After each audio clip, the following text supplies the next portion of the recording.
కాంగ్రెస్ ప్రభుత్వం పనితీరు గురించి ముందు చెప్పండి. మన ఊళ్ళో సామెత చెప్తారు, మళ్ళీ సామెత చెప్పండి. చారాన కోడికి బారాన మసాలా అని. ఇది కరెక్ట్ సూట్ అవుతుంది దానికి. దేనికి? కాంగ్రెస్ ప్రభుత్వానికి.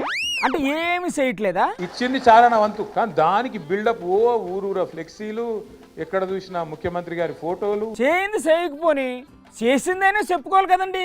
నేను నల్గొండ పోయినా నేను పెళ్లికి. అక్కడ ఏంటైనది? పోతుంటే మిస్ వరల్డ్ కంటెస్ట్ అన్నారు. నేను బ్యానర్ చూస్తే ఏముందండి ఆ బ్యానర్ లో? మిస్ వరల్డ్ కంటెస్ట్ లో ఎవరి మొక్కలు నేరా అంటే రేవంత్ రెడ్డి, జూపల్లి కృష్ణారావు, బట్టి విక్రమార్క. ఇలా ముగ్గురులో ఎవరు మిస్ వరల్డ్ నాకైతే అర్థం కాదు. అంటే మీకు మిస్ వరల్డ్ కి కాంగ్రెస్ లీడర్లకి తేడా తెలియటం లేదా? ఒకటే పనులు ఉన్నది ప్రభుత్వం మొత్తం. ఏటా పని? కమిషన్లు. మీకు ఎలా తెలుసండి? మొన్న ఒక మంత్రి గారు చెప్పిన మీరు విన్నారు. ఎవరా మంత్రి? కొండ సురేఖమ్మ. ఏమన్నారు సార్? మంత్రి కొండ సురేఖమ్మ గారు మా ప్రభుత్వంలో ఫైళ్లు కదలాలంటే మంత్రులు చేయి దడపందే కాదు. మంత్రులు అంటే మరి ఆమె కూడా మంత్రే కదా. నేను ఒక్కదాన్ని మాత్రం మంచిదాన్ని, మా వాళ్ళు అందరు లంగాలని చెప్పింది. ఆమె చెప్పింది వాళ్ళ మంత్రుల గురించి కాదంట, మీరు అధికారంలో ఉన్నప్పుడు పనిచేసిన మంత్రుల గురించి అంట. ఆ మధ్యలో ఒక సినిమా వచ్చింది.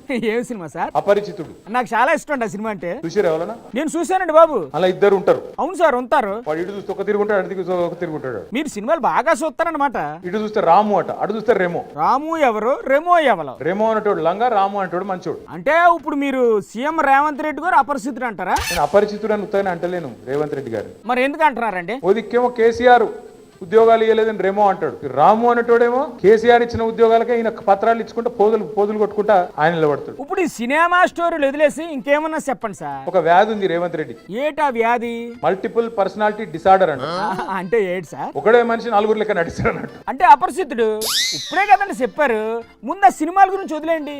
కేసీఆర్ గారికి నోటీసులు పంపించారు కదా, దాని గురించి చెప్పండి. ఈ కేసులు పీసులు వీటికి భయపడేది లేదు. మరి ఆ కేసులు ఎలా ఎదుర్కొంటారు? ఈ లొట్ట పీస్ కేసులతోని ఆ లొట్ట పీస్ ముఖ్యమంత్రి గారు పీకేదేం లేదు. ఓహో, మీకు చాలా ధైర్యం, ఎక్కడ తగ్గట్లేదుగా.